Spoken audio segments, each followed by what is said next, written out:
Are you ready? The Philadelphia Eagles are Super Bowl champions. I was right. Let's go! I am the best. And here are your hosts, Jessica Town and Rob Lange. You're a jackass. Embrace the madness.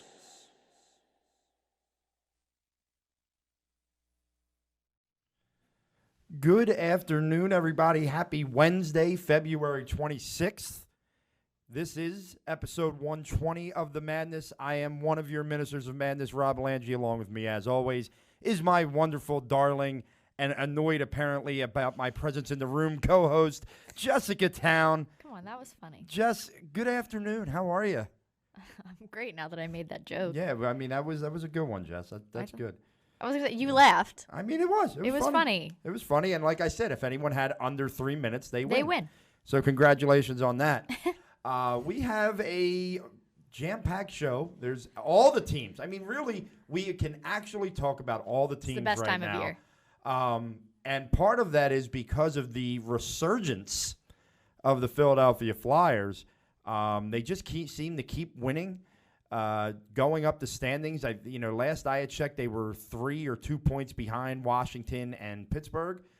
So they were kind of cracking into that top 3 in the Metro Division. They are in the top 3 in the Metro Division. Well, I said they were cracking the top 3. They cracked it. Once you They've crack been there it, for you're a in. while. A week. They got there last week. Yeah, and they Like have it Thursday both. or Friday.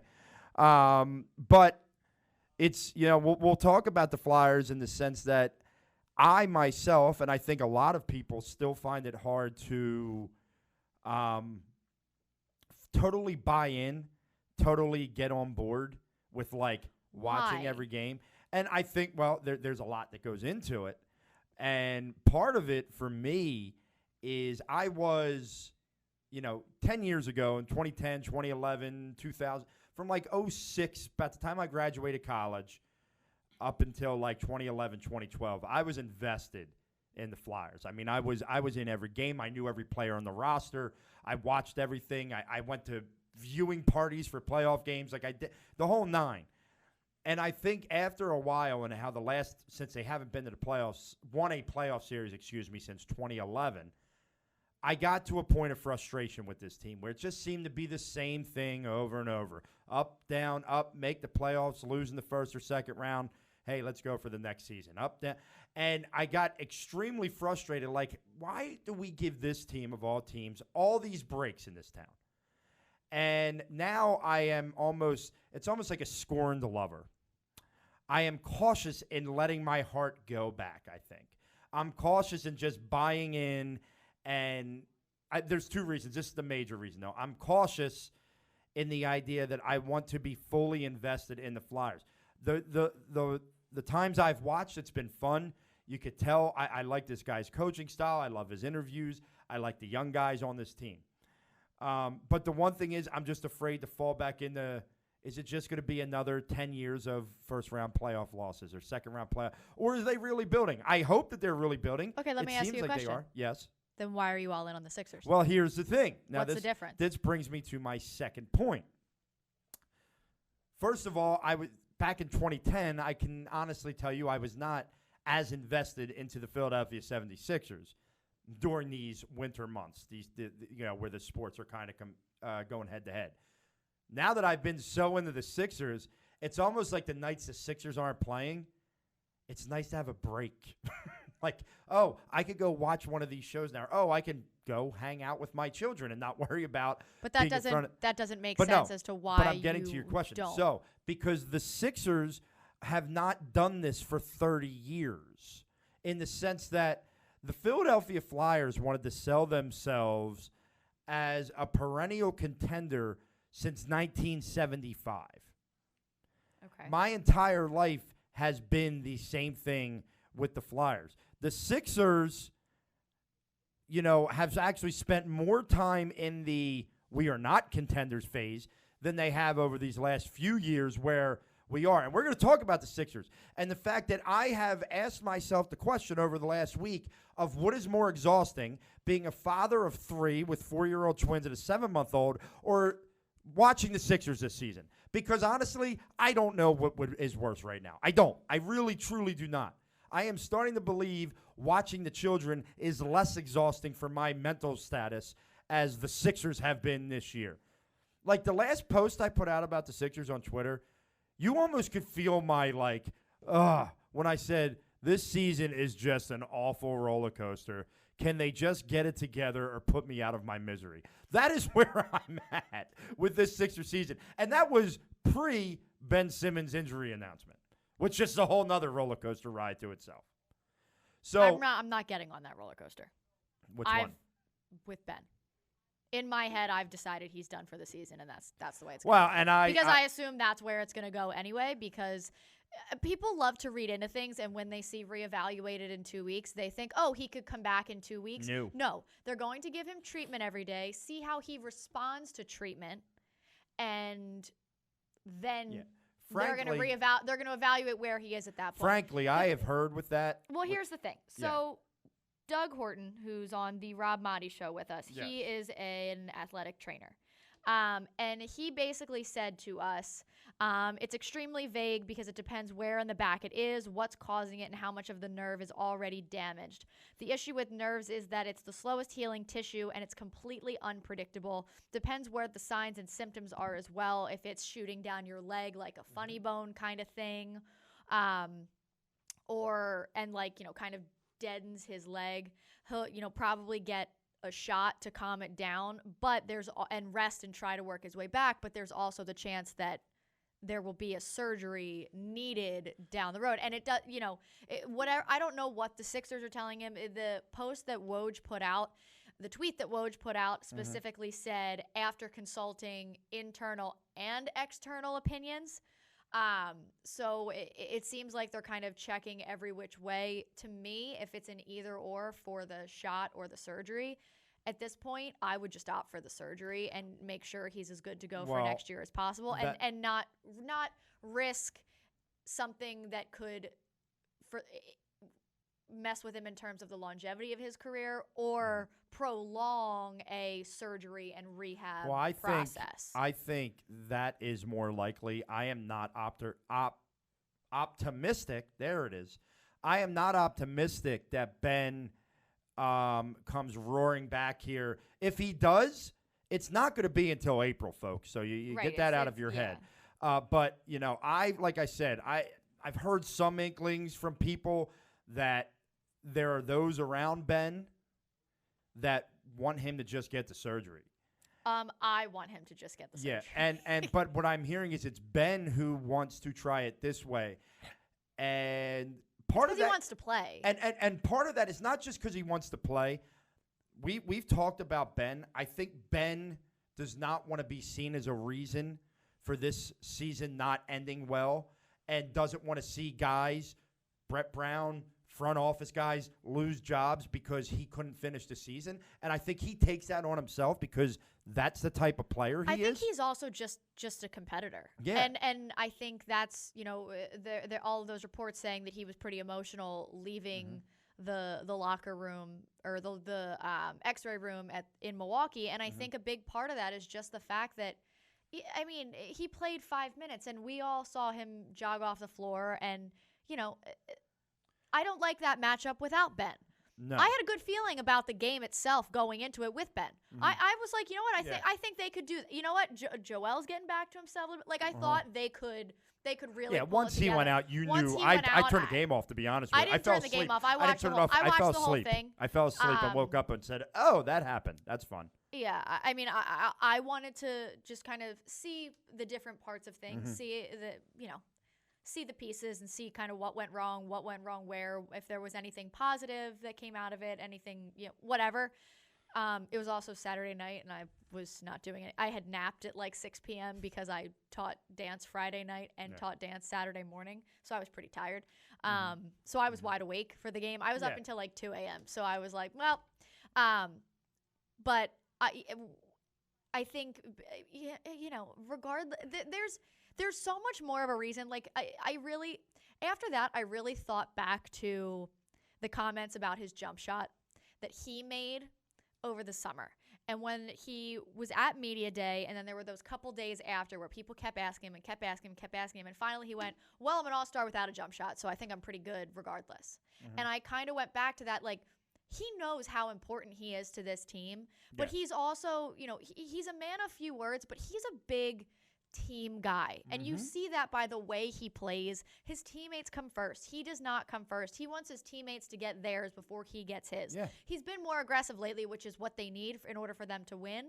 But I just think, you know, he realizes how important he is on the floor, but also to those other guys in the organization that you mentioned, Brett Brown, front office guys, the whole thing. So I just think that, you know, at the end of the day, everyone else needs to realize, like, yeah, he's an all-star, and he's a pretty damn good all-star without that shot. Absolutely. And you even saw in the all-star game, because we talked about this last week, there were guys in the all-star game that, because it was so competitive, especially in the fourth quarter, couldn't play and didn't belong there. And it was noticeable. And I'll tell you what, our two all-stars belonged there. Oh, without a doubt. Could play, and were two of the most dominant players in that fourth quarter. You know what I mean? So you just see how valuable these guys are, and how, you know, hot take Twitter and national media just can ruin some things, because at the end of the day, they're still trying to do it. Oh my God, yeah. But Ben Simmons is arguably the most important person in the Sixers organization right now, and he knows that, and not from a selfish way or an arrogant way, just from a team first, wanting to win a championship competitor way. And I think that's and that's a shame that that's what's about to be missed. Well, listen, this season has been so tumultuous in so many different ways. It would almost be, you know, the ending to the storybook, with it going down to a Ben Simmons injury that just kind of ends everything for them. You know, it is what it is, but what a damn shame. Just the whole season has been so exhausting, not just with the Ben injury, just everything up and down, dealing with fans, dealing with this. Everybody wants to pin blame on one guy rather than saying it's a multitude of situations, a multitude of problems. Can someone tell me why people put on a Sixers uniform and no longer can shoot threes outside of J.J. Redick? Can someone please explain to me how Alec Burks and Glenn Robinson III are shooting like 0% from three since they got here? And don't give me – there are people literally who want to say, that's coaching. Stop it. He can't have that much of a – Do you know what I have ultimately come to the conclusion of? That we're cursed? No. I've ultimately come to the conclusion that, like, the Sixers court is not regulation size or something. Yes. Because they can't – like, people come here and they're like, what is this? I don't understand. And then they play at home and it's sensational, and then they, like, go try to play on the road, and they can't – like, they can't buy a bucket. I have seen 2 airballed threes in the last 2 games from NBA players, both on the Sixers. Yeah, and I don't understand it. But that's what I'm saying. Like, that was the ultimate. And again, it might have been my 2 a.m. thoughts on Saturday when I was sitting there trying to figure out the phenomenon that is the Sixers at home versus on the road. Oh my God! But and I was also trying to tweet about it, and I couldn't think of the word phenomenon, and it drove me absolutely insane. I didn't think of it till like 3 days later. But anyway, that was what I came up with. The Sixers court can't be regulation size. Can we go measure it? Can we do something? Because I have to believe. Maybe our guys, the painted lines, can get us on the court so we can go take some. It'll be like Hoosiers when they measure to try and show the players, it's the same distance as it is on our court back in Old Hickory. You know what I mean? Be like that moment. Maybe the Sixers have to have that moment. Because maybe there's no reason that guys like Paul George and Giannis and Jimmy Butler and every other LeBron that has come into Philly and just like imploded on themselves on the court. There's no reason they should do that. And then the Sixers go on the road and like. Maybe Brett Brown has to come out with a tape measure with Alec Burks and Glenn and measure from underneath the basket to the 3-point line and say, same distance as the one in Golden State, and just walk off the court and let them sit there and think about it. That would be great. And I'm not even ripping Glenn Robinson and Alec Burks. I just don't. It doesn't make any sense to me.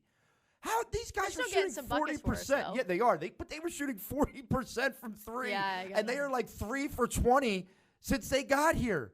Yep. What the hell, man?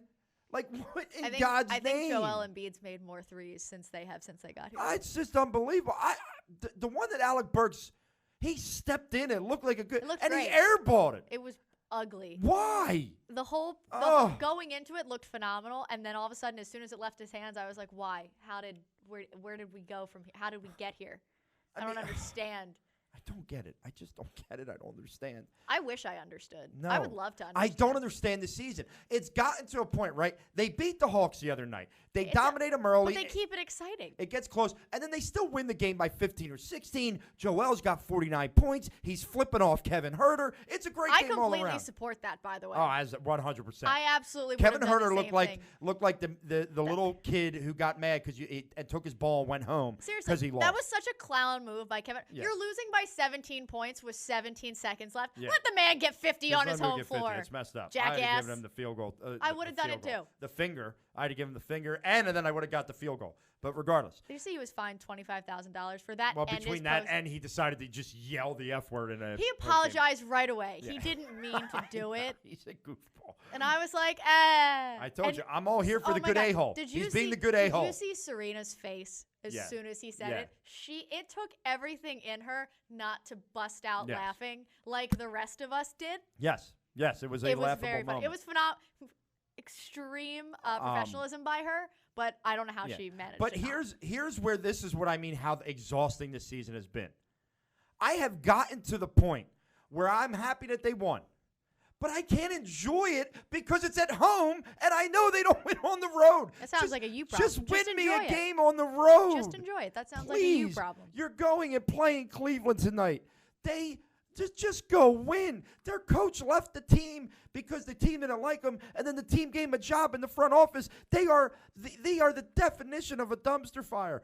Go win on the road, please. I can't watch you guys go down by 20 points and get on the road. I just can't. So either watch or don't. Pick one and stay there. I'm going to watch on that side because I'm a psychopath and I'm a glutton for punishment, and I'm going to stay on that side. But it's hard to, like Jamie Lynn's tweeted out too, it's hard to thoroughly be like, yeah, there's another win because they got to go back on the road. It's not that hard. On the road. It's not that hard. It Just is. do it. Just do it or don't win do it. on the road. You need to stop pounding the table because you're messing with all of my things going on. This is shaking and this is crackling in my ears. My thing isn't messing, so it's good. Stop it. I'm in good shape. I needed to get my energy out there. I just woke up a little bit. That's good because I was very tired coming in here today. Again, that sounds like a giant you problem. It was a giant me problem, but I was exhausted. Why? I don't know. Probably just because dealing with high schoolers all day. Yeah, that doesn't sound pleasant. That's why I stopped teaching. That's right. Did you see someone tweeted out today? They tweeted, if teaching salaries were $100,000, would you become a teacher? $100,000 a year. To which I responded and said, I am a teacher. I make half of that. So yes, I would teach for $100,000 a year. I think a lot more people would. Yes. We wouldn't have as many problems trying to find teachers. No, and we would have teachers like me who were not always exhausted saying, what am I doing? What am I doing with my life? So anyway. Back to you. Me? I don't know. What would that just seems like a good segue line. You were talking, so if you want to go back I mean, to not talking. really. I was trying to get you to stop moving your arms so crazily on this table. I'm Italian. That's what we do. I am too, but I'm keeping it back here. I talk with my hands like this. I do too. Go watch a De Niro movie. His hands are moving the whole time. I talk with my hands constantly. Everyone makes fun of me, but I'm doing it back here. So I'm not pounding on the table and shaking it so the microphone comes back and hits you in the face. You need to get 100% of me today. And the only way I could do that is if I'm very active. I got to be active. I'm sorry. Okay, so back up and be active. Well, then you can't hear me. I don't want to move the mic. We're good. Sixers, right? They're pissing us off. I'm pretty fine, actually. You're just choosing to be ridiculous and dramatic, and I'm just really sick. I'm really sick of people like you that are choosing to be ridiculous and dramatic. How can you be fine? Because do you see how much energy you're wasting right now? Yes. Why would I do that to myself? You thought this team was going to the NBA I Finals. still do. You're out of your freaking mind. Okay. You're losing I it. stand by that. Jesus. Wholeheartedly. I stood by the Eagles going to the Super Bowl until they were no longer in the playoffs. It's who I am as a person. Deal with it. You want to talk about a you problem. My life's much easier and much more calm than yours, This apparently. is frustrating. Okay, you can be frustrated, but I'm not frustrated. I'm curious I'm just about happy and content. I'm curious about your opinion on this. I know Yes. how. Were you frustrated when Al Horford was implemented back into the starting lineup against the Hawks? No. Okay, good.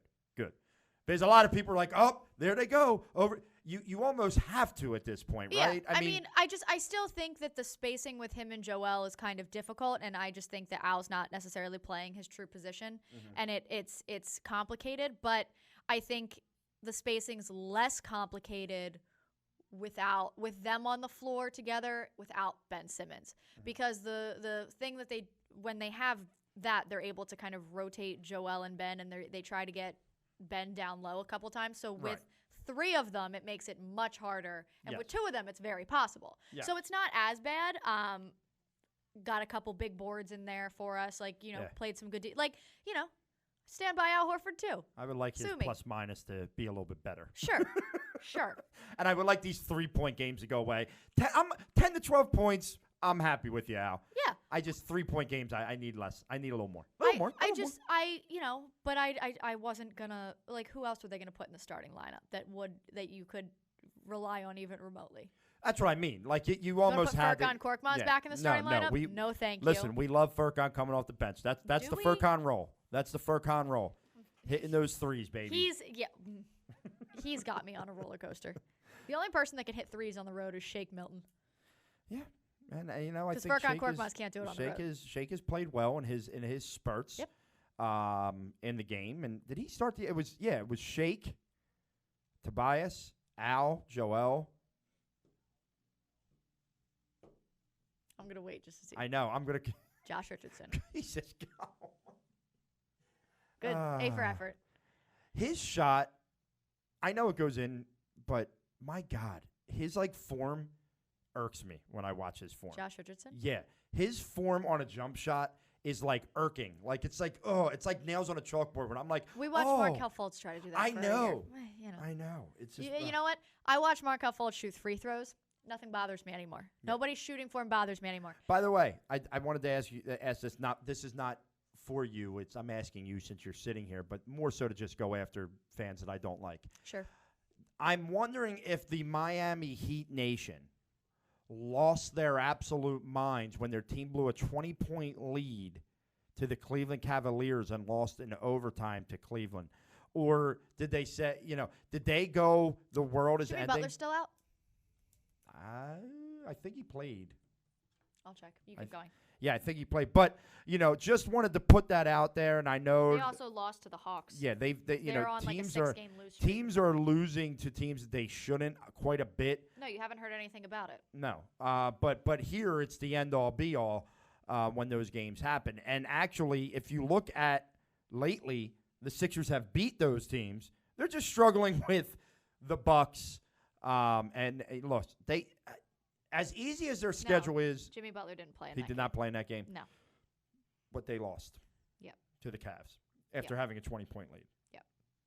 Did you see the first 7 minutes of the Bucks-Raptors game last night? No. It was 3-3. I have watched so much basketball over the last however many months.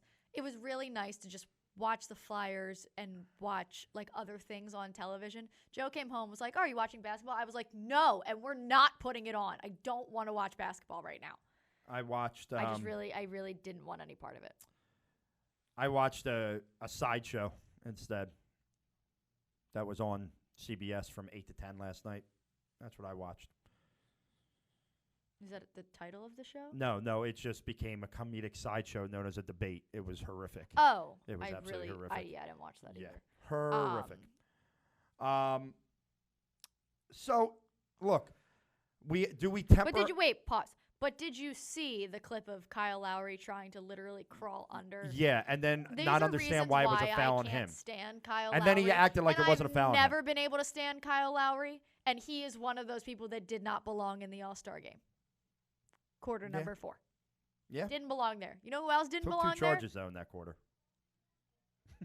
Took 2 He charges. tried to crawl under George Hill. George Have Hill's you reaction. ever seen anything like that? Like, that's George the Hill's most reaction was priceless. unbelievable, ridiculous BS. And, like, things like that, like, he is the reason why this league is going to crap. Like, why, like, it's so soft and going to crap. People like him. Yeah, It makes me so mad. He frustrates me. I He hate frustrates me. everything I don't like about the way he he plays. flops, he complains, he cries, all that kind of stuff. It's awful. It's, Um, oh, my God. The only person that cries more than he does is Jason Tatum. Did you watch the Celtics-Lakers game on Sunday afternoon? No, I did not. I avoided. Jason Tatum played a great game. In the closing seconds, he committed a foul, multiple, and every time, like a whistle blows, or he gets, nothing makes me more mad than someone who feels like they don't even give the ref a chance to blow the whistle when they feel any sort of contact or feel like they deserve a foul and they start crying immediately. That's what Jason Tatum does every single play. Anytime he thinks he's been fouled or commits a foul, he cries and cries and cries and cries. And it's painful to watch. It's like absolutely painful. I mean, I agree with you, And but I Kyle think a lot Lowry's of the the same NBA way. does the same thing anymore. There are a lot of players that do, but I think the majority of players it's not every single time.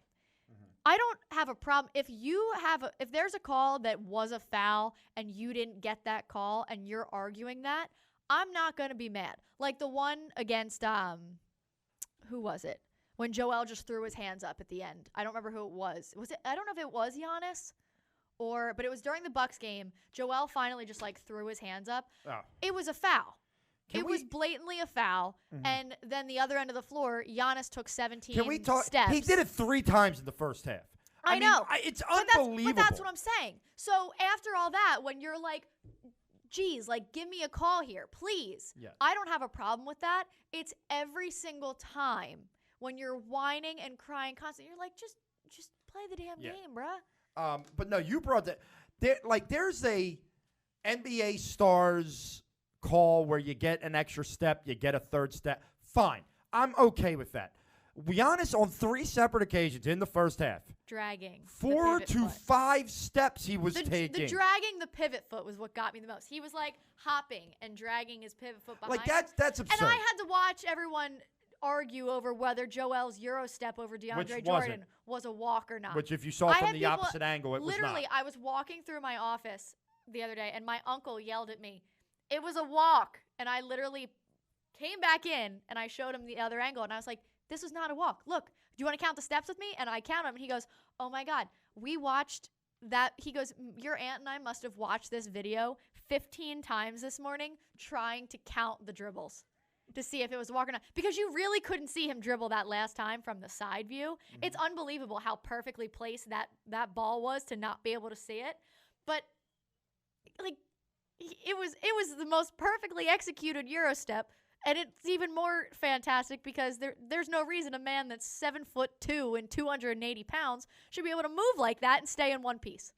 There's no reason that should happen. I agree with you 100%. It was beautiful.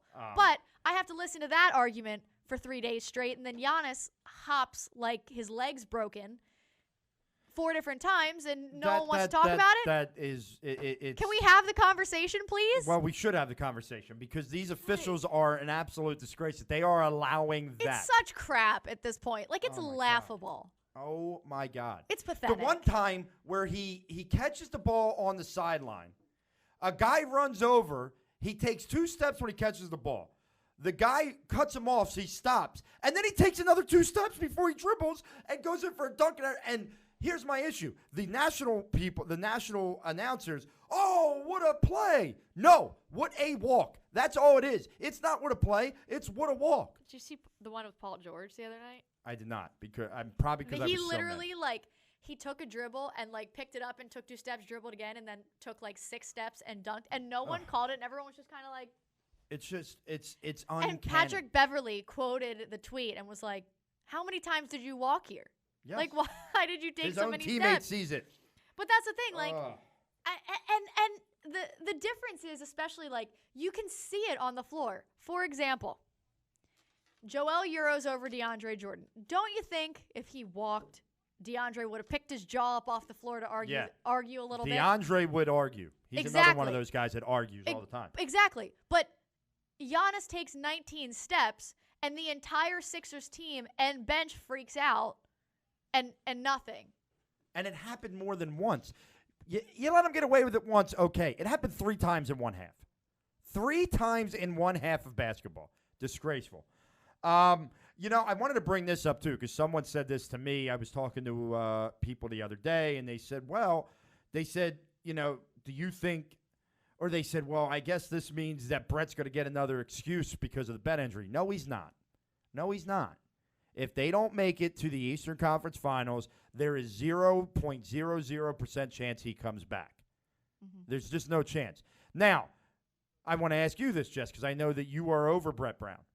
I shouldn't say that. That's no, but I'm not. Yeah, if standing they did for him as with hard as say I have Ben Simmons stays hurt, say he doesn't come back, Uh-huh. and say somehow, some way, this team makes it through the first 2 rounds of the NBA playoffs, and gets to the Eastern Conference Finals, but loses there. Mm-hmm. Like they just, you know, they got to go up against the Bucks with no Ben Simmons, and they lose. Right. Are you moving on, or are you now saying, maybe? Yeah. Okay. I think I think we've seen enough throughout this season that it's kind of run its course, and I just think that. I mean, last year, given the circumstance that they lost in the second round with the 4 bounces, like just given all of that, I just didn't think, especially with the 3 different versions of the team, it would have been right for them to fire Brett Brown in that situation. I just, you know, would I have been super angry about it? I don't know. Depending on who they had brought in. Kind of the Gabe Kapler situation, right? Like, do I think he was the biggest problem? No. Do I think he deserved to get fired in the way that he did as the only person that was the scapegoat in the situation? No. But am I upset that Joe Girardi is now the manager? No. You know? So kind of one of those things. Like, depending on who they brought in, would I have been upset? You know, who really knows, you know? But this year, I just think you've seen enough up and down where, you know, there really is too much talent on this roster for them to have the kinds of struggles that they have had, and for things to be changed as late as they are, and the changes to have been made as reluctantly as they were. And whether that be a front office having a hand, you know, we'll never know that kind of thing. But I just think at this point he has gotten his fair shot. So you're saying at a real roster. Yeah. So you're saying if no NBA Finals appearance, he's gone. Yeah. Okay. And I'm fine with Brett going at the end of the year. I've said that, right? I am a Brett Brown supporter. I will continue to support Brett Brown. I will continue to try and tell people I don't not have anything everything against Brett Brown. No. But I will continue to try and tell people it's not all on him, because a lot of people want to put it all on his. I mean, literally after every game. They beat the Hawks, and literally Twitter was all about firing Brett Brown. Like, it was just like it was Truthfully, asinine. I thought if they were going to lose another game at home, I thought with Ben out, with Tobias possibly out, and then played hurt, and Trae Young tweeting right before the game, what did he say? Kobe was my Jordan or something? Yeah. I was like, Trae Young's going to go off for 60. Right. Well, but I always think to clarify, I did not think the Sixers were going to lose. No, you've never thought that. I never in my life think they've actually lose. never lost a game in their career in the history of the franchise. I will always. You asked me if the Sixers are going to win. I'm going to say absolutely. Okay. But anyway, I was going into that and I was like, oh no. If they're going to lose another game at home, I hope it's not now. Here's my thing that I'm coming. There is a structural problem within the 76ers organization. Yes, Brett Brown has not coached well at many times this year. Yes, the players have not played well at many times this year. Yes, there's a question about fit and if they constructed this roster in the best possible way. Not saying there's not talent on the roster, but is it constructed in the best possible way? This is all goes to the top, right? I look down. Let me look at the Miami Heat, okay?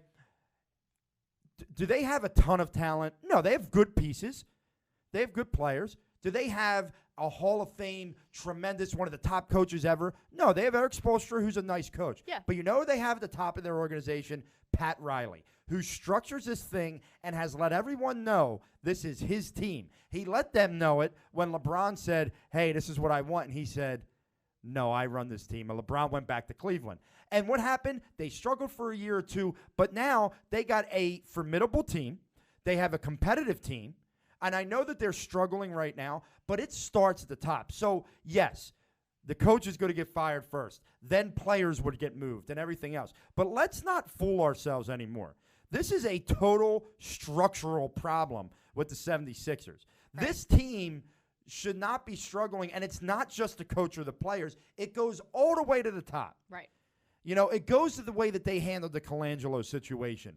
It goes to the way that after they fired him, it seemed like they weren't doing anything for a while when it came to searching for a GM. They didn't. And they said they weren't going to until after. Because it happened, it was what? June? It was June, 7th, right? Yeah. It was less than a month from free agency. They couldn't go through that. That's not what I mean. It's the way they went about the process. And is there a pun intended there? No, no. But when we say trust the process, we all did. And now, I still do. In this moment, yeah, I get it. But in this moment, it almost feels like, if the leaders of the process, the top of the guys, are confused. My fear is this, and it's been a lot. People have mentioned this in the past, but Josh. What the hell is his last name? Yeah, that guy. Okay. He is a businessman. Yeah. And a businessman wants to make money. He could say how much he cares about getting a winner and winning. He cares about putting butts in the seats. It's why I question why Ben Simmons is playing in Milwaukee. It's why we've questioned in the past, years ago, when Joel Embiid's out for a while and he comes back to play in their first ESPN game against the Houston Rockets, re-injures, he's out for the year. What are we doing? What are we doing at the top? Do you really care about a winner? Because all you do is you get these stupid medical staffs who don't know a damn thing in here and just do things that we're all like, what the hell is going on? Were you watching the other night when Serena interviewed him? Josh? Yeah. No. Oh, he's so uncomfortable to listen to. He's uncomfortable to look at. Yeah. And all I'm Jesus. looking at him while he speaks, I think I sat there like this. Just cringy. I don't know why. My fear. It's cringy. Yeah, my fear right now is that we could make all the coaching changes, personnel changes. We could do all them till we're blue in the face. Mm-hmm. My fear is that this structural situation is so bad that it's not going to matter and no championship is going to come out of this. That's the fear I have. Yeah. Don't tell me it's a you problem. That's the fear I have. No, I didn't say there was anything wrong with that fear. That is valid. You getting yourself worked up about other things. I just went on the road.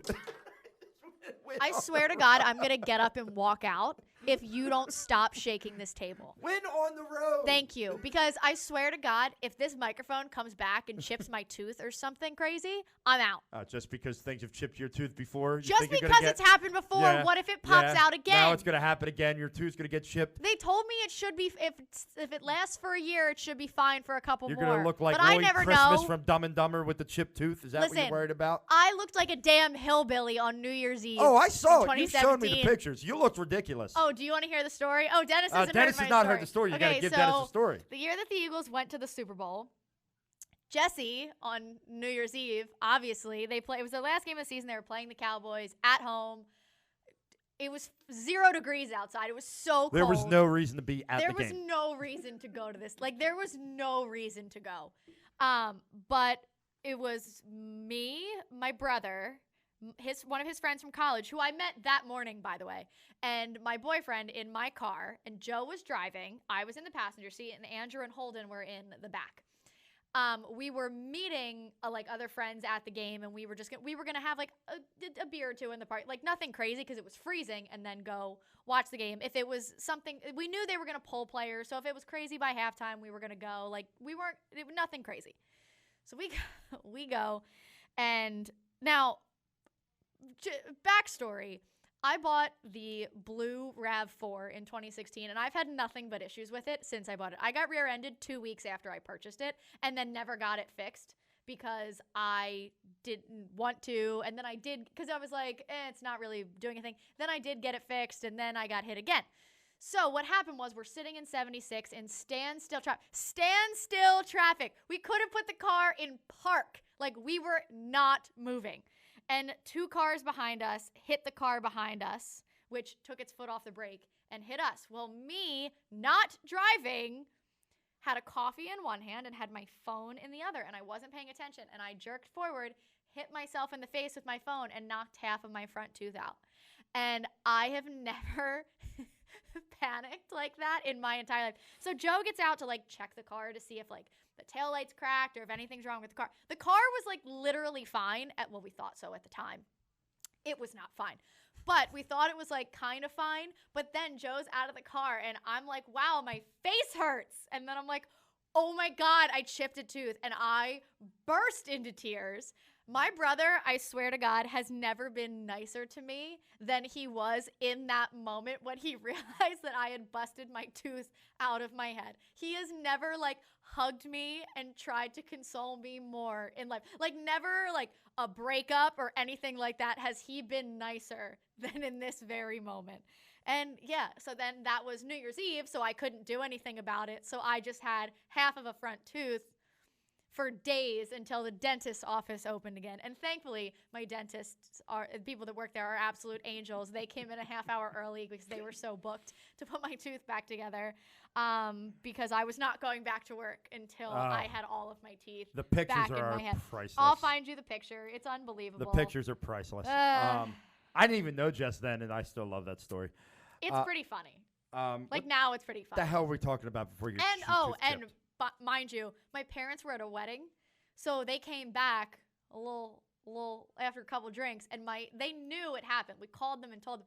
My dad pointed and laughed, like cackled at me. That's how I would have handled that and situation. I was so upset. Absolutely. I had also been drinking. It was New Year's Eve. I cried a lot. But it was obnoxious. I'll find the Jessica Lloyd Christmas town over there, ladies and gentlemen. While Jess is looking for that picture to show Dennis, and maybe we can even put it up on the camera. Why not? We gotta let everybody see that picture. Why not? Let me just give you our call lines here. We want to thank thepaintedlines.com. That is who we are brought to you by. We want to thank DETV down here in Wilmington, Delaware, and our man Dennis for producing the show. You can catch us on YouTube. Go to the Painted Lines YouTube channel. You can catch us on iTunes. What are the other ones? Spotify, Google. Just search The Madness of Rob Lange. You could also follow us on Twitter and talk to us on Twitter at RunThisTown with an E13. I am at Philly_Madness. We are on there just about every day. Normally, Jess is ranting and raving about someone, something, or making fun of me. One of those 3 things is happening. Picture. The picture's here. The picture's here. Drum roll. It's with a Snapchat filter, so it's really prominent. It's nice and funny. Chip out of my tooth. I'm going to laugh at that forever. We can laugh at it now that my tooth is whole again, but yeah, that happened. When in doubt, don't put your phone right next to your mouth. It wasn't. I was sitting like this, and I didn't realize we were going to get hit, and I just jerked forward, and I was trying to, like, save the coffee that also ended up all over me. Anyway, so even with saving the coffee, you failed at that, and you chipped your tooth. Yeah, so it but it was one of those failure. things where, I mean, the first time I got rear-ended, it was raining, and I came over a hill, and there was a person stopped in the middle of the road. Like, the car was stopped, so I had to slam on my brakes, and I could see the car coming behind me, just knowing, like, there was a chance this car was going to hit me, so I was braced for it. I was ready for it. This, I was not ready for at all. This was so jerky. It scared me, and, yeah, I smashed my tooth out. Yeah, so. Everyone was fine, though. That's good. And, I did have to replace the entirety of my trunk. Oh, last year. Yes, I remember that.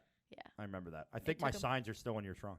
They are. It took a month. We should probably bring them in here. Yeah, we have to. One of these times. Yeah. We'll get Sixers, are they going to win both games in the back-to-back, Jess? Absolutely. Jess, if the Sixers They're are in playing... Cleveland and then in New York? No, they're home against New York. I thought they played home twice against New York already. Or is that the Nets? That might be the Nets. I'm pretty sure they're home. Yeah, they are home against New York because I Okay. know. So then, yeah, obviously. Okay, so Jess, if the Sixers were playing a back-to-back against the 1991 Bulls and let's say the 1983 76ers, who would win The Sixers. this year? Yes. This year's version would win. Yes. Okay, just curious. I wanted to let me mark that down. I support Sixers this team wholeheartedly. lose. Sixers never lose. Okay. Yep. That is a quote from Jess Town. That will be on. That will be your epitaph later in life, much, much later in life. It's a tombstone inscription, but we're talking about when you're like 90. Yeah, okay. That's a long time from now, but yeah. There it is. Sixers never lose. Just make it Philly never loses. Yeah. That's me in a nutshell, I think. And stay on that side. Yeah. I do want that on By my the way, tombstone. speaking of stay on that side, designtree.com/the-madness got some stuff there. I got the hoodie I meant to wear today. I have to tell you, the hoodies that they give you are the most comfortable. Should I invest? Oh, my God, Jess. Like, I get in there and I just feel better as a human being. Well, Like, it is so soft and comfortable. And I'm not saying that. Anything from Design Tree. the T-shirts are really comfy. Yes, the T-shirts are comfy, but these damn hoodies are. I have two, and now I finally have one I could wear. I bought the red one with the skyline for the madness. Uh-huh. It is so damn comfortable. Dennis, you got to buy yourself one of these, man. You got to buy yourself one of these hoodies. I'm telling you right now, it's a life changer. I'll invest in a hoodie It's when a I get, life. when I get paid next. It's a life changer. These damn I think hoodies. it's Friday. Huh? Hopefully. Sweet. Love that. What's today? The 26th. Yeah. I hate leap years. Why is that? It's an extra day of school. Although this year the 29th it's is a on a Saturday, so so it no, works it's out not. for me. In the past, when it is, I just hate it. It's no fun. Don't give me a little. What's the Okay. point? To me, that was man-made. That's It- totally a creative thing. No, it's not true. It had to be man-made because if it wasn't, the over time the seasons would cycle. So December would be summer. That's already happening anyway. What the hell's the difference? No, but like it would be like snowing in July. Yeah. It would cycle through if it without still snowed. yeah without that extra day the season it would Yeah. it wouldn't be the same. So stupid. So like it's necessary. So dumb. It just means this year that my birthday's on a Wednesday instead of on a Tuesday. Dumb. Like that's really all that I find it to be dumb. Just like I hate the changing of the clocks. I understand why we do it. I just hate it. Stupid. Okay. And the whole idea that we gain an hour or lose. No, you don't. No, you don't. You don't. You really don't. You are exhausting to talk to sometimes. There it is, ladies and gentlemen. It is 4:19 p.m. We are less than an hour into the show, and Jess is totally done with me. I'm not totally. I just said you are exhausting. You think I'm exhausted? Imagine my wife. She's got to put up with me all the time. That's true, but she made that choice. Did she, though? I mean, I'd hope so. I mean, at that point, maybe You she was asked, thinking, she said yes, and she voluntarily said I do. So that again, that's a her problem. Yeah, I don't know what the hell she was thinking. I was None of us do, but that's okay. poor planning on her part. I don't even know if I'd say I do to myself, let alone her saying I do to me. That's sad. It's okay. I'm happy You'll be about fine. it. I'm good to go. It's the funny thing is we started the show by mentioning the Flyers like we were going to talk about them first. And then it took on a whole new life itself, and we did our Sixers segment first.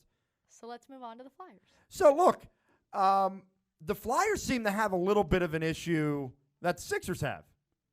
They win at home all the time. They've been winning on the road They've lately. been better. They've But won a Carter Hart couple. doesn't win on the road. He He's won struggling. the other night on the road. But someone, I think it was Bob Cooney, said the Sixers and the won. Flyers are like 49-11 Something this like that. year at the Wells Fargo Center. Or is it Wells Fargo still? I don't know Yes. how it is. Yes, it's Wells Fargo.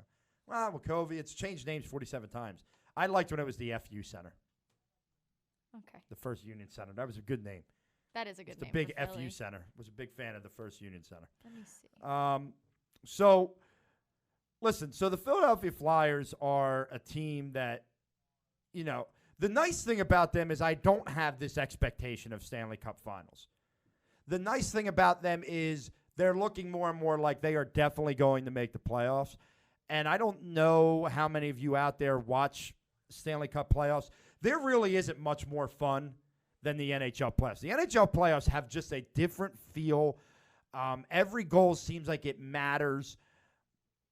And, I miss playoff series where I look at the Flyers and say, they have a chance. The last time they were in it, I believe they played the Washington Capitals. And I remember going into the series going, How are they going to do this? And they actually took Washington to 7 games, and it was so much fun for that 2 weeks that you watched those 7 games. Yes. The other thing I love about the Stanley Cup playoffs is, unlike the NBA playoffs, it's every other night. They ain't taking 3 days off in between games. You could figure out that every other night you're going to have a Flyers game to watch. And there is nothing better. There's truly nothing better than playoff overtime in the Stanley Cup Finals. It is. It's in any sport, though.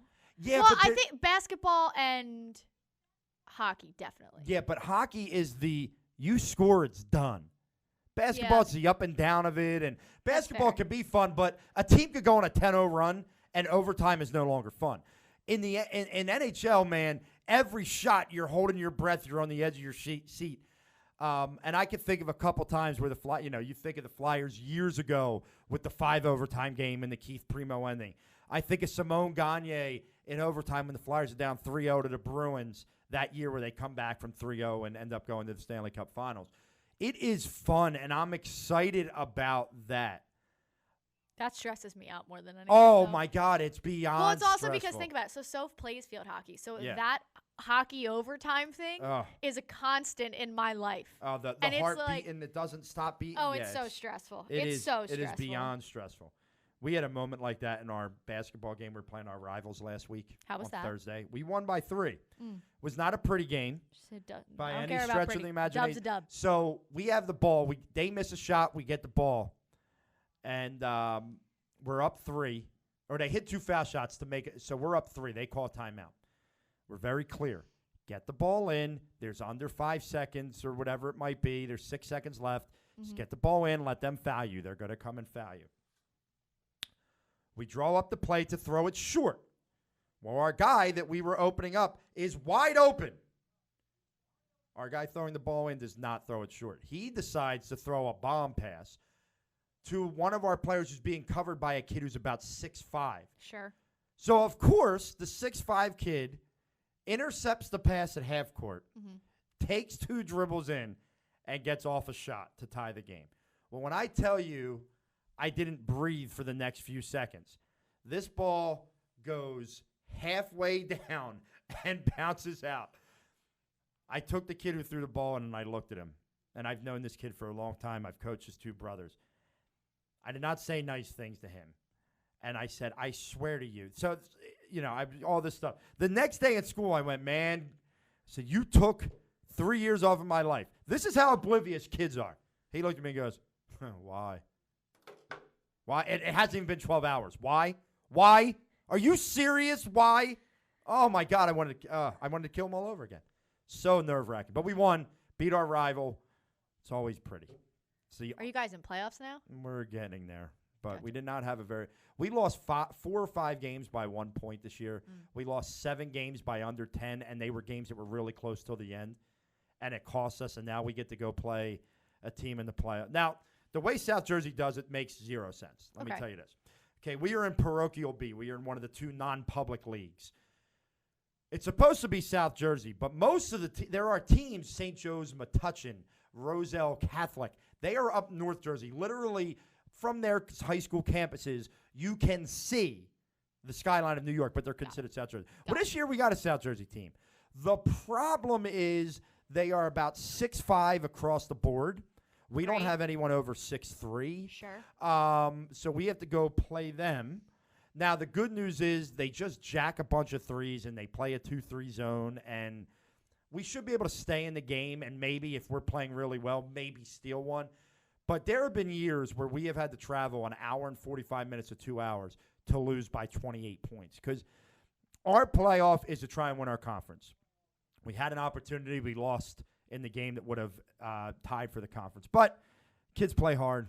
You know, they're a hard-playing team. And that's similar to now we're GA's because GA is the Pennsylvania Independent School. Yes. So it's all the private schools in the state of Pennsylvania. Oh, that's fun. So for example, like they do the first 2 rounds are at whatever the lower seed or whatever. And then the championship game is played at a neutral site.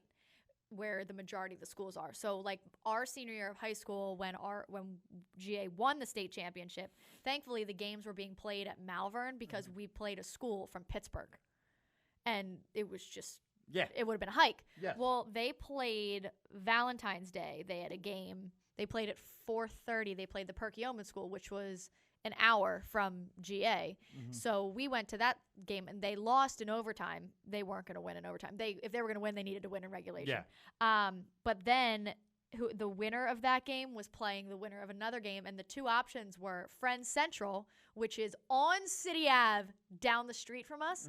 The other was Mercersburg Academy, which is beyond Harrisburg. So a 3-hour drive. That's fun. I mean, I didn't want for the kids, like I didn't want the team to lose, but Mercersburg ended up winning, so they would have had to go to Mercersburg. See, and play. we run into the problem where we can't even, if we win a playoff game, the season's a success, because these teams from North Jersey are a different breed. Yeah. They're built different. They have guys that are getting D1 looks. We're not. And that's just what it is. You know what I mean? But we'll see what happens. We'll see. We're almost to the end. We got 2 more. We have the game Friday, and then the playoff game is next Tuesday, and then. So when I come in here next Wednesday, my season and perhaps my coaching career. You said that last year. I know, but Alyssa's really putting the. You said that last She wasn't very happy with me going back part-time this year, and I kind of snuck it in on her. So I might be done. Yeah, dang. Joe's the banquet was last night for GA basketball. Wow. They're done. Wow. Good for Joe. Does he get some time off, or is he going to coach baseball too? He's doing the 7-on-7. The football league again. Okay. Yeah. He went to the banquet last night. He brought me home a chocolate and M&M covered pretzel. It was like the best thing he could have done. You just reminded me. He came home and he was like, "I brought you a treat," and I opened it. It was like, yeah, I've never felt so loved. There was something good I wanted to talk about, and This Is Madness. That's a positive thing. And great. Talking about food just made me think of it. But yes, he's doing the 7-on-7, which is one practice over the weekends and then a couple weekend tournaments, and it's not a crazy time commitment. He's actually able to come home after school now and not go right to practice and then get home at 7 p.m. So he's enjoying that. See that, ladies and gentlemen? When you tune into the Madness, you don't just get sports. We're going to give you some background on lives here too. That's what it's about. Damn it. That is the background on. That is what it's about. Let's. All right, the Flyers. We like them. We're hopeful. They made a couple moves at the deadline that I think a lot of people that are around hockey said were very sneaky good moves. Yeah, I think that the Flyers really are sneaky good. Yeah, and they've got a good. The team's got a good attitude. Like there's a good fun kind of vibe around. Well, they have guys this that you group can root of guys. for now. Oh yeah. This Kevin Hayes has turned into a real player for them. I don't know if we expected him to be as good as he has been. No, I think the money we gave him did. Well, the money we gave him, but there were a lot of people who thought, I don't know. But he's been a really good locker room guy for this team. Yeah, and I also think that Travis Konechny was born to play in Philadelphia. There's a couple guys that are in Philly now that were born to play in Philadelphia. Without a doubt. Joel Embiid, Bryce Harper, Travis Konechny. 100%. I love Bryce Harper. I can't. That's the one thing. Watching him and watching Joe Girardi manage and real coaches. Did you happen to watch the spring training game on Sunday? You know what? You want to know the only part I saw? When Deion Stafford hit a single. When Deion Stafford hit a single. I swear to God. So I turned the game on, and I'm watching, and they say coming up to the plate is catching prospect, and instantly I don't. Obviously, I've only met Sam a couple times. I've never met Deion, but the minute I heard it, I was like, wait a minute. And then I was like, oh, that's Sam's boyfriend. And then he got a hit, and I was like, hey. So we're sitting there. He came up, and Joe and I watched the entire game because we knew he was DHing in the game. Mm-hmm. So we watched the whole thing from start to finish because we wanted to make sure we saw him because we knew because it was spring training. Right. And they had a doubleheader that day, so they had their guys split. We knew he was going to get in at some point. So we're watching, and we're like I've never screamed at my TV during a preseason spring training game the way that I did that day. And I've especially never done it for the opposite team. Yes. I've never cheered for someone to get off the Phillies get a hit off the Phillies in my life. Mm-hmm. And that was pretty fun to watch. And cool. But it was exciting too cool. because people don't realize how difficult baseball is sometimes. Like people don't think about how it's because they're dumb. Like I know people that have been drafted in like the 14th and beyond. Like Deion was drafted in the 5th round out of St. Joe's. He is their number 1 catching prospect. Yeah. Oh, I know. Listen, I talk frequently through text with a kid I coached in basketball who was a pitcher in the Red Sox organization. Uh-huh. He pitched for the big league club last year a couple games. I remember you talking about him. And it's awesome to talk. Like he'll come to our practices, our high school basketball practices, and come over to me and be like, "What do you think? You think I look good out there?" And I'm like, "Dude, you're pitching for the Red Sox. Who the hell cares what I think you look like on a basketball court? Like you pitched in Yankee Stadium. Like you literally pitched in Yankee Stadium, and you're asking me how your jump shot looks. Like God bless you, man. I love him. I do. He's awesome. But it was cool. I texted him after, and I just said, "Congrats, buddy. We were watching. So excited for you. So proud of you." And I think he responded and asked me like if I was taking care of Sam. I was like, "Oh, see, that's cute." It was very sweet. But yeah, it was pretty cool. So he hopefully will be in Altoona this year. So he'll be playing close by in Reading and Trenton. Close enough. So hoping that they just totally cleaned out their front office. And their managers, so we don't really know where everything kind of stands at this point. Everything kind of becomes different at that point. Yeah, so we're hopeful that that's where he's supposed to be, but we'll see. Very good, very good. Yeah, pretty cool. So, moving to the Eagles. Go Birds! Howie and Doug both spoke yesterday.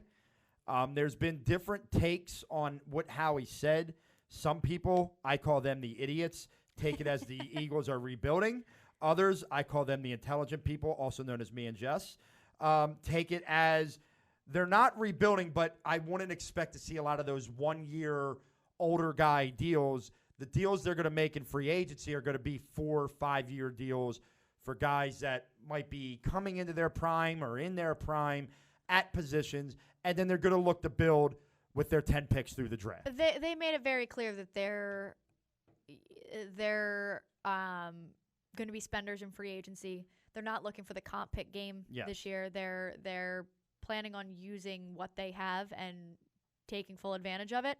Other than that, I don't really take anything else they say in these kind of pressers seriously, just because based on watching all of their press conferences, the way people reacted to the way they handled the Jason Peters thing. But,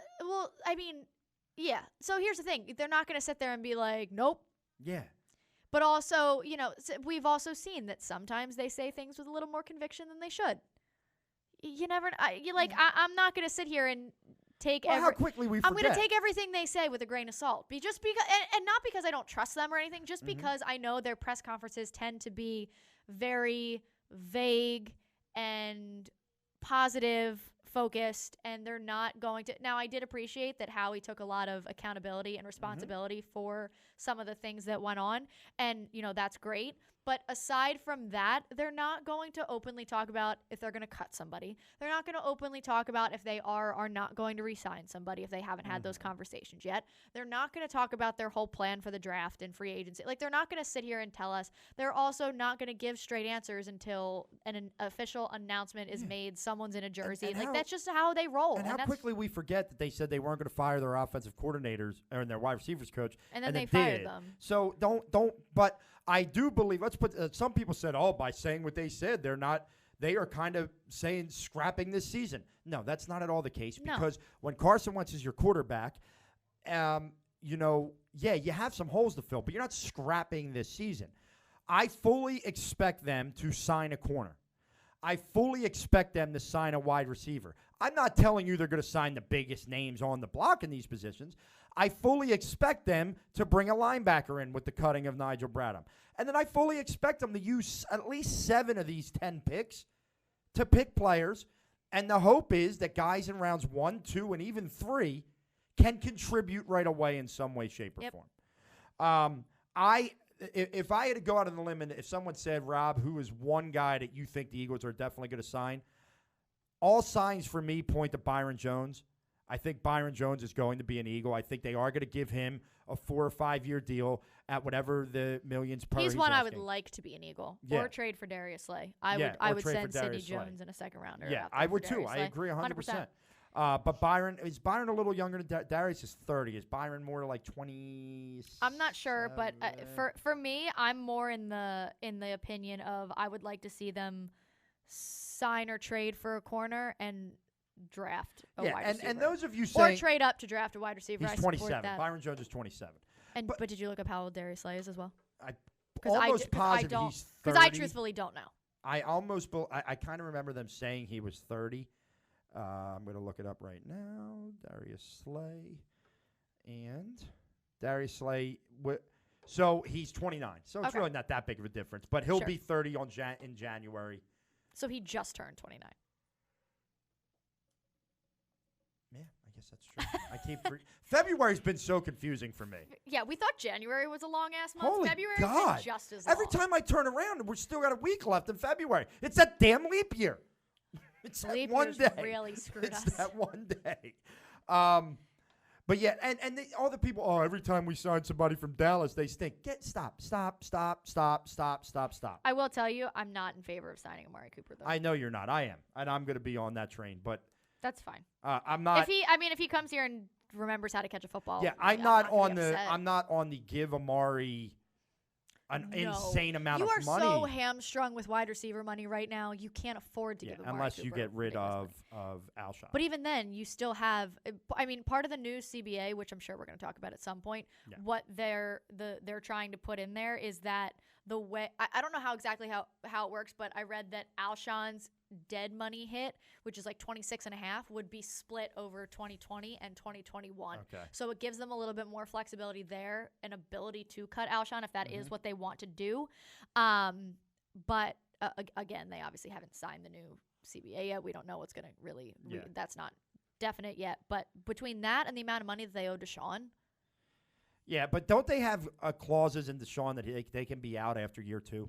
I truthfully don't know. I think they can be out after year 2. They gave him a 3-year, $21 million. Yeah, but I think that they after this year they can get out with no hit. I believe. Got it. Hopefully he could be healthy and be a guy to help him this year. Yeah, I mean, that would be great. That's kind of what you're looking for. No, I don't. Listen, when it comes to the Eagles, I'm not really sure what direction they're going to go. I'm excited for the process to start. I'm excited for free agency. I'm not excited to see 80,000 mock drafts before the draft because the Eagles are going to do whatever is opposite of what everybody else says. I might not even look at them, honestly.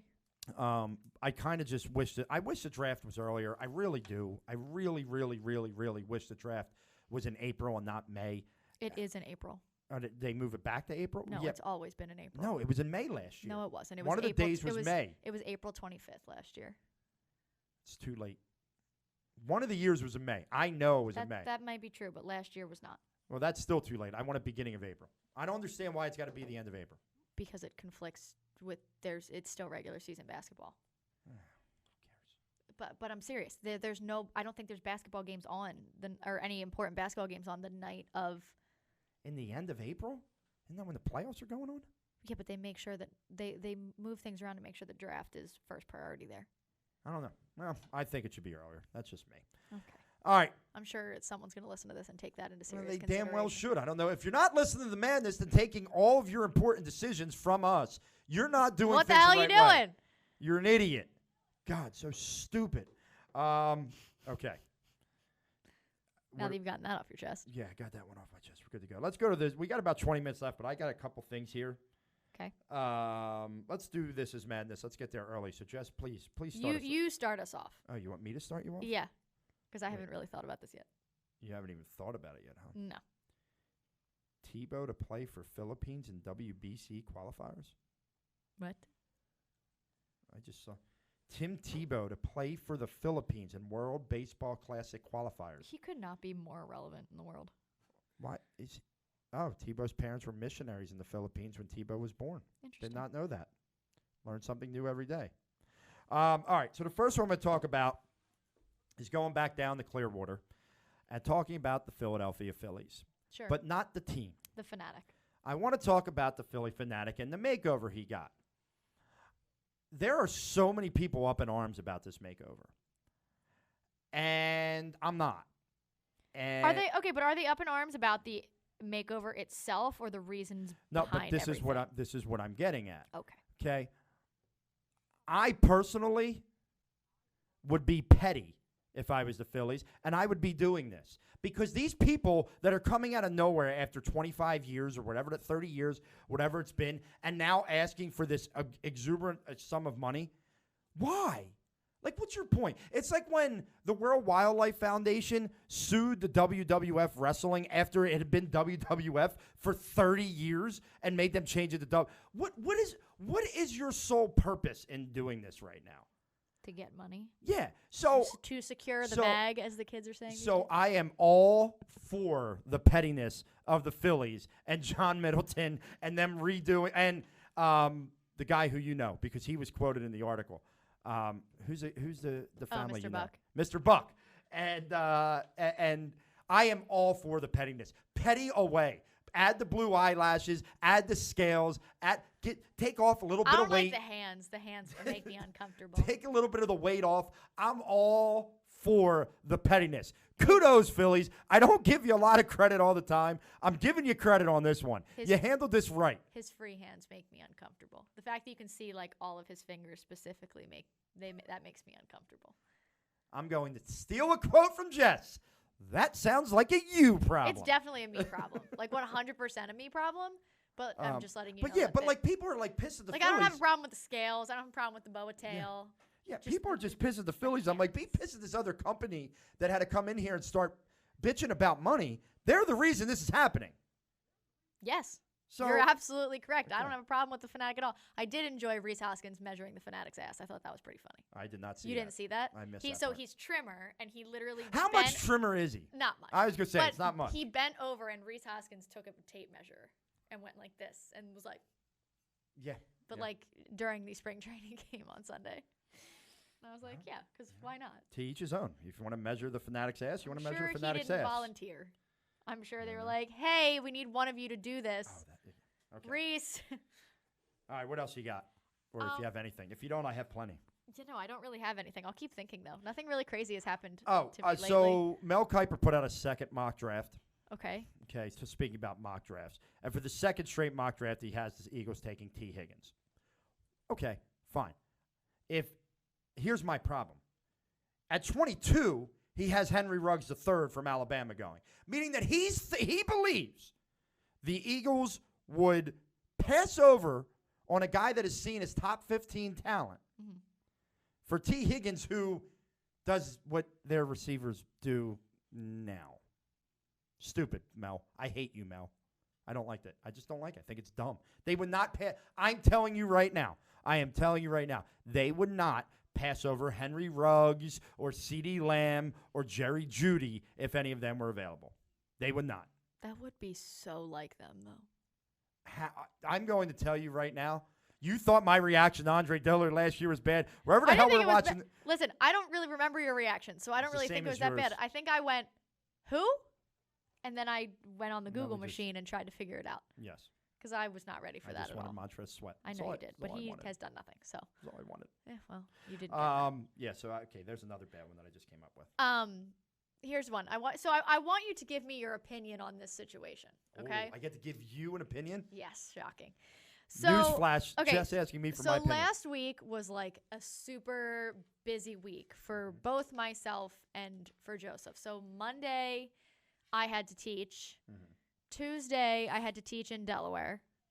Wednesday, I was here and then had to teach. Thursday nights, he has class. And Friday, I was teaching in Delaware. And then Saturday morning, I was teaching in Delaware. That's fun. So, yeah, it was a lot. There was a lot of teaching. There was a lot of driving. So Friday, I am leaving. So I had to go down Friday. I was working with the competition kids. There was a lot going on. There were some stressful things that were happening. Like, I was very stressed about Friday. Okay. He knew that. Joseph knew this. So I leave work at 2:30 and I text him and I said, because I know he's done school then. And I said, okay, are you going to take notes on this situation? So I was like, okay, hey, if you're done school, call me so I can talk to you on my way down to Delaware. He reads the text message right away, does not answer, does not respond. So I then get to Delaware at 4:30 and I text him and I say, cool, thanks for your answer. And he goes, oh, sorry, like kids were taking a test or quiz after school. My bad. And I was like, it's fine, but you could have answered and told me that. And he was like, you're right. Yeah, I could have.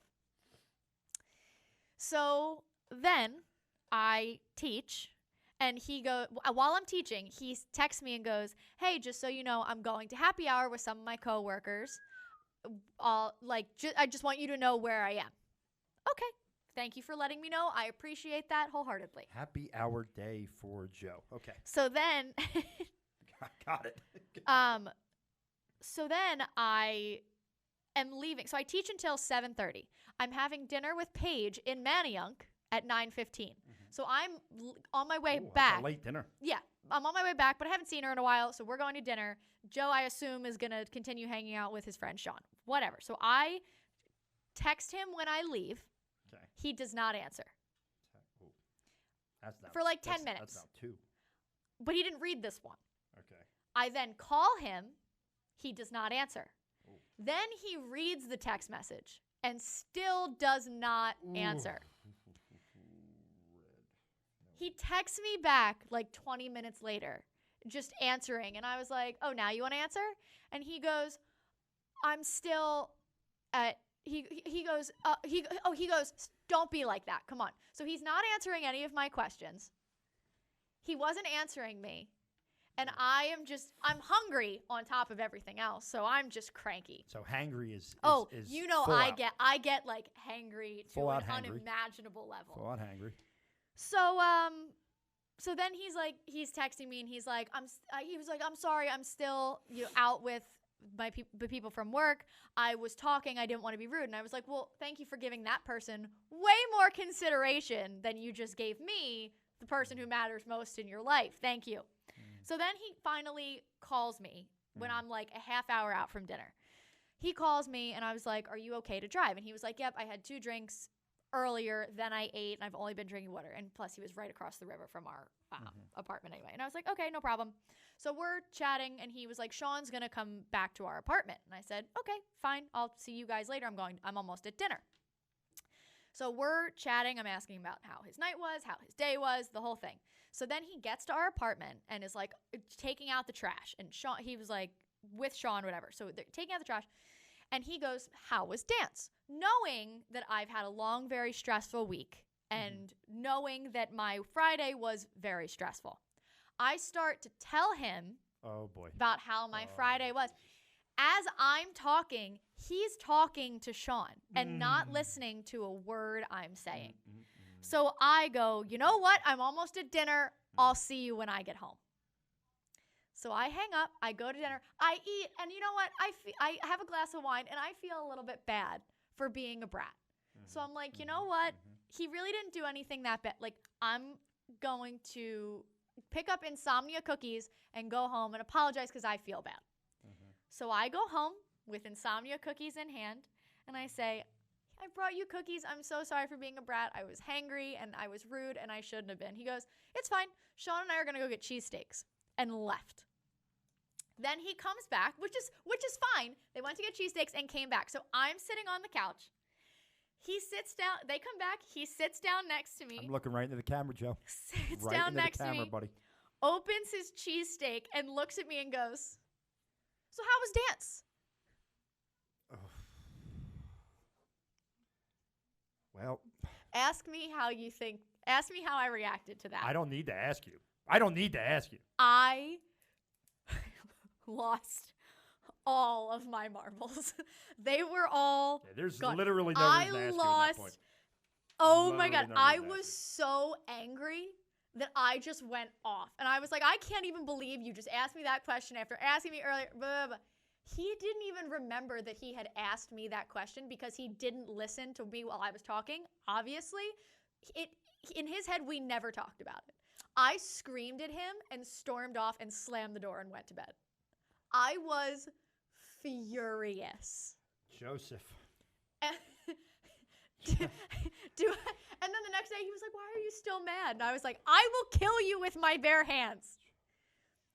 I would like, how did I overreact? Well, this is a loaded question. Well then, okay, so ready? So then I get home from dance on Saturday and he looks at me and goes, so how was dance today? And I went, fine. He goes, that's all you're going to tell me? And I went, are you kidding me right now?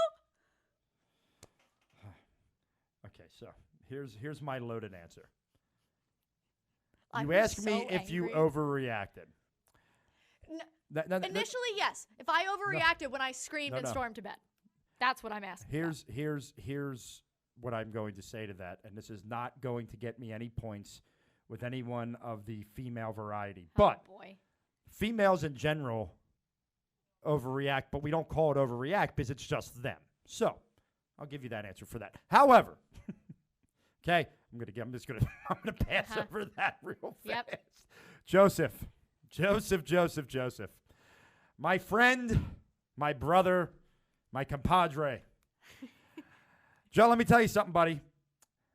You know, I know that you guys we talked about last week the picking of the venue and and such. Joe, the fact that he gets no opinion. Joe, this is what I would like to tell you, and I have a feeling Dennis will agree. The rest of your life, my friend, if you ask a question, be sure to listen. You're going to get quizzed later, Joseph. And if you don't get quizzed later, they're still going to know. The last thing you should be doing is carrying on a conversation the other way. Because, listen, Joe, and then to double down and double back on it and re-ask it later, Joe. Joe, on top of the fact you left her on red twice, Joe. First of all, turn off the receipts. Turn off the read receipt. It's the safest thing in a text message, Joe. Trust me, not just with her, with literally anyone. I'm the only person who cares that he leaves me on red, though. No one else freaks out the way I do. Oh, no, people do. They just don't do it publicly. You'll do it to him outwardly. Joseph, Joe, me and you should have a sit-down, man. We should have just a class day. It's called Marriage 101. And I know you're not married yet, but you're living together. You're moving towards this stage. I was ready to and let me tell you, marriage is a wonderful thing. But, man, there are some tough things ahead for you, my friend. I was so mad at him. My guess is this. I could see Joe, after you storm off and slam the door, I could see the sitting on this couch, totally dumbfounded by the situation, not realizing what he did. Well, it was funny because I freaked out like that, and Sean was still there. Oh, jeez. Yeah, then you overreacted. Hands down. You don't do that with a man's friend in the room. And Sean was like, but here's the thing. Do that. He lives with his girlfriend, too. He knows. No, it doesn't matter. And I literally, freaked out and was like, Sean, I'm sorry. Good night. And I walked out of the room. Do you understand in a situation like that, all your power, in my opinion, just went away. Because I would have flipped the damn script on you and been like, I understand you're upset with me, and I am sorry for no. And I would have flipped the damn script, and I would have said, but I'm going to tell you this right now. When me and you are alone, if you want to talk to me, I've had this conversation, but you will not do that in front of other people. I've never yelled at you in front of other people. I don't expect you to yell at me in front of other people. I would have flipped the hell out of that thing. Yeah, no, that wouldn't have worked. But worked. regardless, Joe. I'm queen of flipping the script. That Joe, wouldn't have worked. Poor move. But he did say, Sean said, he was like, I can't believe you didn't say anything when she yelled like that. And he goes, she was right. And I was like, Joe. If there was no reason for me to, absolutely I would have expected him to be like, take Jesse. yourself out of that situation. Nah. He was like, I deserve that one. Yeah. Before we leave, I have actually a great, a happy one. And please share. I mean, it's not happy. It's just, it's fun. So Alyssa had to get her windshield fixed, and she found the contact at Subaru, said, hey, we could do it for you for free. No big deal. So long story short, bring it there. There's a major problem. The camera's not working. The car's there for 2 weeks. They gave us a loaner for 2 weeks, but all expenses paid because they said it was all for free, so they didn't charge us. So we're like, all right, great. So finally, Alyssa gets her car back. So our old house that we haven't lived in a year gets 2 packages from Subaru. I'm like, what the hell are they sending us now? So I pick up the packages, and it says, we wanted to thank you for the opportunity to service your vehicle. Here's some gifts for you to share. They sent us a leather duffel bag, 2 insulated lunch things, and a tumbler, stainless steel tumbler. Oh, wow. So I was like, wow. We didn't even pay you, and you sent us this stuff. Wow, you guys, that's great customer service. You know what? I think I got to look at them when I'm up for a new car. So then another package comes 2 days later. So we got and pick it up. They ordered brownies from a bakery in New York that are chocolate fudge brownies and then this blondie sugar with chocolate chips in it. So I picked them up. My mom grabbed them for me. So I picked them up from their house yesterday. So on the way to my game, I was like, there's not a damn chance I'm making home without trying one of these goddamn brownies right now. Let me tell you that this brownie took me from being like, oh, I got to go coach to, wow, my day just got infinitely better by this. Brownies can do that to a person. It was like blondie brown sugar. I don't know. It was scrumptious on all kinds of levels. And I was like, oh, my God, this is great. Now, I haven't had one since, things. And I can't wait to go home to try the chocolate fudge brownie tonight. That's the one I'm going to try. And I'm very excited about it. That So Subaru, delicious. if you need some good customer service, Subaru's doing big things. Go get a Subaru. Try to get them to sponsor us now. Good God. Subaru! Yeah, can you sponsor us and send us brownies from the New York bakery? That would be fun. God, I'll eat We all would of them. thoroughly enjoy brownies during the Brownies filming sounds of the show. so good right now. All I right. haven't made brownies in a while. Maybe So, I'll do that. good show. Great show as always. We'll see where we stand next week with the Sixers. Who The knows? Phillies will be a little deeper into spring training. Maybe some more stories coming out of there. Will the Flyers continue the hot play? Yes. Great. Now the Flyers are going 82-0 as well. I quit. 100%. I quit. Want to thank the Painted Lines. Make sure you get into thepaintedlines.com, checking out the YouTube page. Not only our show, but all the videos that they have up there. Following at Run This Town with an E13 for Jess, at Philly_Madness for me on Twitter. Subscribing to the podcast on iTunes, Spotify, Google. Search The Madness with Rob Lange. We are there. We will be back next week. And I will see how quickly I can annoy Jess again. We'll see if I can beat my record of 3 minutes of this week. Until then, Probably. have a great week. Embrace the madness, everybody.